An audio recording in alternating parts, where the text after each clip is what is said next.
Hi everyone, welcome to MSP knowledge official YouTube channel. और इस video में हम लोग होमोलोगस सीरीज के बारे में जानेंगे। थोड़ा सा फंक्शनल ग्रुप के बारे में पढ़ेंगे, ज़्यादा नहीं पढ़ेंगे। आई नो कि तुम लोगों के सिलेबस में नहीं है, पर हम लोग थोड़ा सा ज़रूर जानेंगे कि बाई चांस अगर तुम्हारे एग्जाम में कोई क्वेश्चन आ जाए तो तुम लोग उसे टैकल कर सको। और उसके बाद हम लोग एनसीईआरटी के क्वेश्चन करेंगे। सो बिना टाइम वेस्ट करें अब हम लोग ये वीडियो स्टार्ट करते हैं।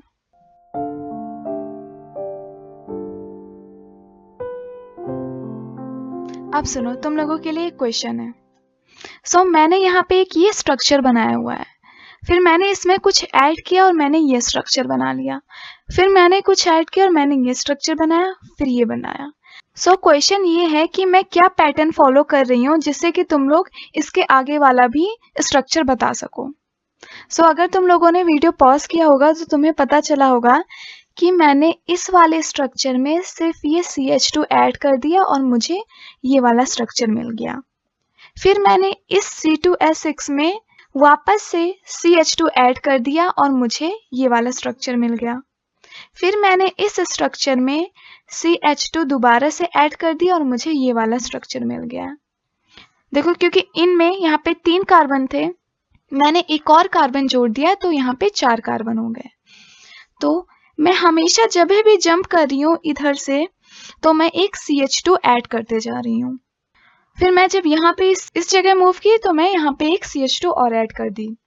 और वैसे ही अगर मैं पूछूं कि इसके आगे कौन सा नंबर आएगा तो तुम लोग कैलकुलेट कर सकते हो कि इसके आगे C5H12 आएगा। सो इसी को हम लोग बोलते हैं होमोलोगस सीरीज, यानी ऐसे सीरीज जिसमें सिर्फ और सिर्फ CH2 का अंतर हो, उसी को हम लोग होमोलोगस सीरीज बोलते हैं। तो यहाँ पे ये अल्केन था तो इसलिए हम लोग इसको अल्केन की होमोलोगस सीरीज बोलेंगे, जिसका फर्स्ट मेंबर CH4 होता है, सेकंड मेंबर C2H6 होता है और थर्ड मेंबर C3H8 होता है। उसी तरीके से अगर हम लोग अल्कीन की होमोलोगस सीरीज बनाएं तो बस हम लोगों को एल्कीन में CH2 ऐड कर देना है, यानी कि नेक्स्ट मेंबर होगा C3H6। उसके बाद अगर हम लोग इस सीरीज को आगे बढ़ाएं तो नेक्स्ट मेंबर होगा C4H8। तो ऐसे ऐसे करके हम लोग इसको बढ़ा सकते हैं। इसी तरीके से हम लोग अल्काइल की भी होमोलोगस सीरीज बना सकते हैं, तो बस हम लोगों को इसमें CH2 ऐड कर देना है। तो ये हो जाएगा C3H4। उसके बाद हम लोग फिर से अगर एक CH2 ऐड करें तो ये हो जाएगा C4H6। तो हम लोग ऐसे अगर ऐड करें तो हम लोग बाकी के मेंबर भी बता सकते हैं। सो कहने का मतलब ये था कि ऐसे सीरीज जिसमें सिर्फ और सिर्फ CH2 का अंतर हो, उसी को हम लोग होमोलोगस सीरीज बोलते हैं। सो ये है अल्कीन की होमोलोगस सीरीज और ये है अल्कीन की होमोलोगस सीरीज। सुनो, ये सारे के सारे अल्केन हैं तो इनकी प्रॉपर्टीज सबकी सेम रहेगी, यानी इसकी भी सेम प्रॉपर्टीज रहेगी, इसकी भी सेम प्रॉपर्टीज रहेगी, यानी होमोलोगस सीरीज में प्रॉपर्टीज में कोई अंतर नहीं आता। देखो, तुम लोगों ने अनअकैडमी के बारे में सुना ही होगा। अनअकैडमी लर्नर्स के लिए बहुत अच्छा प्लेटफॉर्म है, तो तुम लोग प्रिपरेशन के लिए अनअकैडमी को भी फॉलो कर सकते हो। अनअकैडमी में तुम लोगों को टॉप एजुकेटर्स के कोर्सेज मिल जाते हैं जो कि वहाँ पे लाइव पढ़ाते हैं। वहाँ पे अलग से लाइव डाउट सेशन होता है जिसमें तुम लोग इनरोल कर सकते हो। बस तुम लोगों को इनरोल करते वक्त MSP K10 कोड यूज़ करना है। इससे तुम लोगों को वहाँ पे बहुत सारी चीज़ें फ्री में अवेलेबल हो जाएंगी और तुम लोग वहाँ के किसी भी टेस्ट और क्विजेस में इनरोल हो जाओगे। और साथ ही में तुम लोगों को सब्सक्रिप्शन खरीदते वक्त उसमें भी 10% डिस्काउंट मिल जाएगा। तो तुम लोग अनअकैडमी ऐप डाउनलोड कर सकते हो। बस ये याद रखना, कहीं पे भी अगर कोई कोड पूछे तो तुम लोग MSP K10 कोड यूज़ कर सकते हो। सो तुम लोगों को डिस्क्रिप्शन में अनअकैडमी के फ्री टेस्ट सीरीज का लिंक मिल जाएगा। उस लिंक के थ्रू तुम लोग अनअकैडमी के टेस्ट में इनरोल हो सकते हो और अपनी प्रिपरेशन चेक कर सकते हो, क्योंकि अनअकैडमी पे ऑल इंडिया से बहुत सारे बच्चे टेस्ट देते हैं। तो अगर तुम लोग अनअकैडमी के टेस्ट में अच्छा परफॉर्म कर रहे हो, इसका मतलब कि तुम्हारी प्रिपरेशन सही डायरेक्शन में जा रही है। सो तुम लोग डिस्क्रिप्शन के थ्रू एक बार टेस्ट को जरूर चेक करना। सो ये सारी इन्फॉर्मेशन थी टेस्ट से रिलेटेड। अब हम लोग वापस टॉपिक पे आते हैं।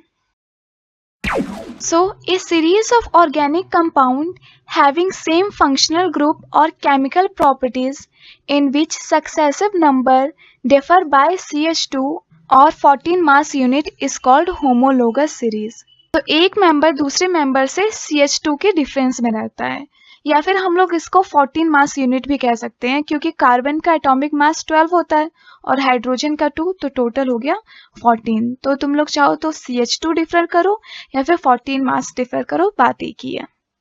अब हम लोग बात कर लेते हैं कुछ कैरेक्टरिस्टिक्स ऑफ होमोलोगस सीरीज की। तो सबसे पहला तुम लोगों को पता ही है कि हर एक मेंबर दूसरे मेंबर से सिर्फ CH2 यूनिट डिफर करता है या फिर 14 मास यूनिट डिफर करता है। दूसरा है कि all compound of homologous series have same functional group, यानी कि जितने भी मेंबर्स रहेंगे वो सबके सब सेम फंक्शनल ग्रुप के रहेंगे। यानी कि अगर वो अल्केन है, जैसे इस एग्जांपल में, तो अल्केन के जितने भी होमोलोगस मेंबर्स रहेंगे वो सबके सब अल्केन ही रहेंगे। उसी तरीके से अगर हम लोग अल्कोहल की होमोलोगस सीरीज बनाएंगे तो उनमें जितने भी मेंबर्स रहेंगे वो सबके सब अल्कोहल रहेंगे। मतलब तुम लोग ऐसा समझो कि अगर ये अल्केन है तो उसका जो नेक्स्ट मेंबर है वो भी अल्केन ही होगा, यहाँ पे कोई डबल बॉन्ड वाला नहीं आ सकता। और थर्ड प्रॉपर्टीज है कि homologous series show similar chemical properties, क्योंकि वो सब लोग सेम ही ग्रुप से बिलोंग करते हैं तो सबकी केमिकल प्रॉपर्टीज भी सेम रहती हैं। तो यहाँ पे होमोलोगस सीरीज ऑफ अल्केन दी गई है। CH4 फर्स्ट मेंबर हो गया, C2H6 सेकंड मेंबर हो गया और C3H8 थर्ड मेंबर हो गया, और ऐसे ऐसे हम लोग आगे की सीरीज और लिख सकते हैं। सो होमोलोगस सीरीज कुछ नहीं होती, इसमें बस फर्स्ट मेंबर दूसरे मेंबर से बस CH2 ग्रुप डिफरेंट होता है। आई होप तुम लोगों को ये सारी बातें अच्छे से समझ में आ गई होंगी। अगर नहीं समझ में आई होंगी तो जब हम लोग क्वेश्चन करेंगे तब तुम लोगों को सब कुछ अच्छे से समझ में आ जाएगा। सो इसीलिए टेंशन मत लो। ये सारे टॉपिक है जो तुम लोगों के एग्जाम में नहीं आ रहे हैं, हम लोगों को ये सब नहीं पढ़ना है, पर फिर भी हम लोग थोड़ा सा फंक्शनल ग्रुप के बारे में जानेंगे, क्योंकि CBSE का कोई भरोसा नहीं, हो सके वो तुम लोगों को थोड़ा सा फंक्शनल ग्रुप के बारे में दे सकता है। तो इसलिए हम लोग बस 2 मिनट के लिए फंक्शनल ग्रुप को समझेंगे। सो हम लोगों को सिर्फ और सिर्फ 5 फंक्शनल ग्रुप के बारे में पढ़ना है। तो फंक्शनल ग्रुप कहते किसे हैं? कुछ ऐसे ग्रुप होते हैं जब हम लोग उन्हें हाइड्रोकार्बन में ऐड करते हैं तो वो पूरे हाइड्रोकार्बन की प्रॉपर्टी को ही डिफर कर देते हैं, तो उन्हीं ग्रुप्स को हम लोग फंक्शनल ग्रुप्स कहते हैं। जैसे हैलोजेंस हो गया, अल्कोहल हो गया, एल्डिहाइड, कीटोन, कार्बोक्सिलिक एसिड, इन सबको अगर हम लोग हाइड्रोकार्बन में ऐड करेंगे तो वो उनकी प्रॉपर्टी को ही बदल देगा। आयोडीन और फ्लोरीन को हम लोग हैलोजन बोलते हैं। उसी तरीके से अल्कोहल को हम लोग OH बोलते हैं, एल्डिहाइड को हम लोग CHO बोलते हैं और कार्बोक्सिलिक एसिड को हम लोग COOH से रिप्रेजेंट करते हैं। तो ये सारे के सारे हो गए फंक्शनल ग्रुप। सो ये तुम लोगों के NCERT का टेबल है, यहाँ पे फंक्शनल ग्रुप का नोमेनक्लेचर दिया हुआ है, तो हम लोग इसको ज़्यादा नहीं पढ़ेंगे पर हम लोग थोड़ा सा ऊपर ऊपर से देख लेते हैं। तो जैसे कि पहले ये अल्केन था, अगर हम लोग उसमें क्लोरीन ऐड कर दें जो कि एक हैलोजन होता है तो इसका नाम बदल के हो जाएगा क्लोरोप्रोपेन। पहले ये ओनली प्रोपेन था, अब अगर हम लोग क्लोरीन ऐड कर दिए तो हम लोग एक वर्ड क्लोरो लगा देते हैं, तो अब इसका नाम हो गया क्लोरोप्रोपेन। और उसी तरीके से अगर हम लोग Br ऐड कर दें तो अब उसका नाम हो जाएगा ब्रोमोप्रोपेन। और जब भी हम लोग अल्कोहल ऐड करते हैं तो लास्ट में हम लोग O और L यूज करते हैं, तो अब इसका नाम हो गया प्रोपेनॉल।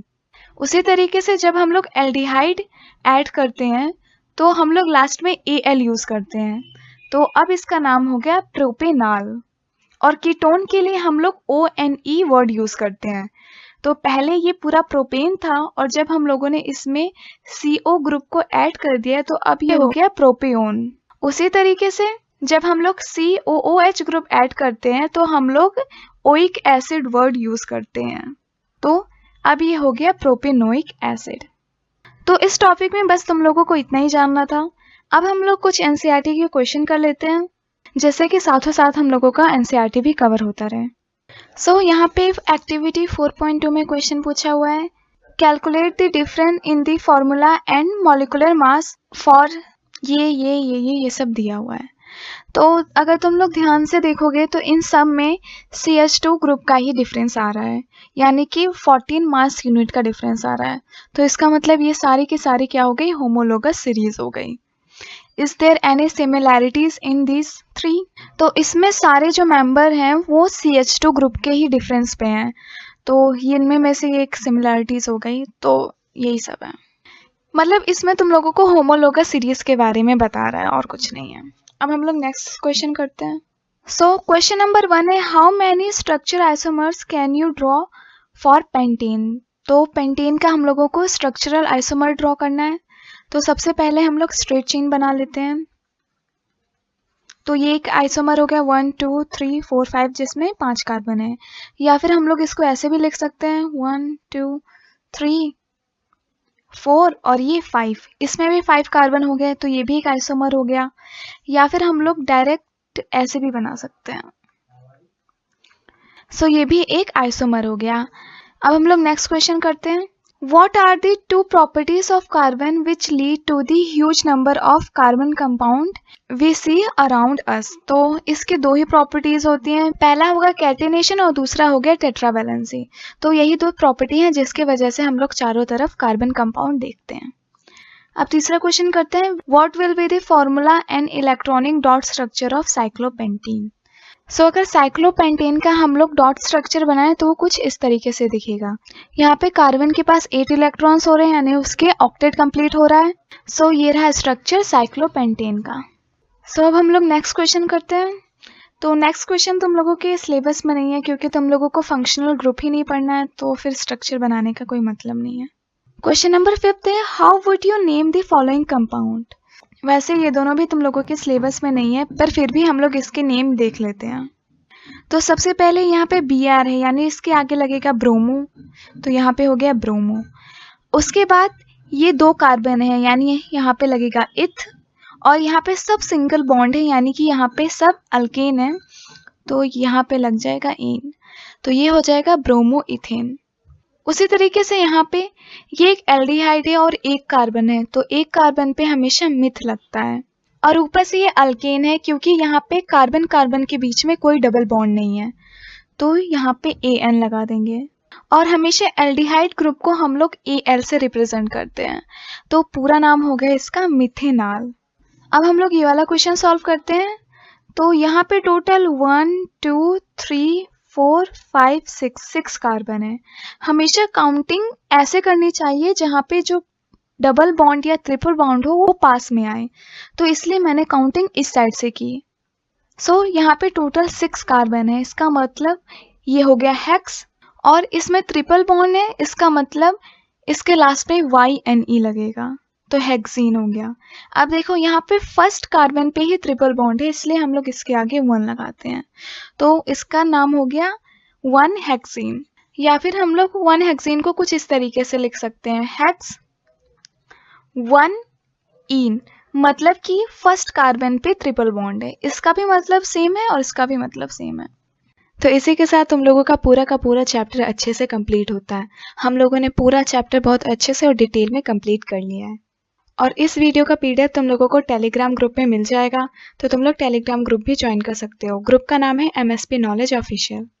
डिस्क्रिप्शन में तुम लोगों को लिंक मिल जाएगा, तुम लोग लिंक के थ्रू भी ज्वाइन कर सकते हो, या फिर तुम लोग खुद भी सर्च कर सकते हो। सो इस वीडियो के लिए बस इतना ही। अगर वीडियो पसंद आए तो लाइक करना, शेयर करना और कमेंट तो ज़रूर से करना। सो इस वीडियो के लिए बस इतना ही। Thanks for watching. Bye bye.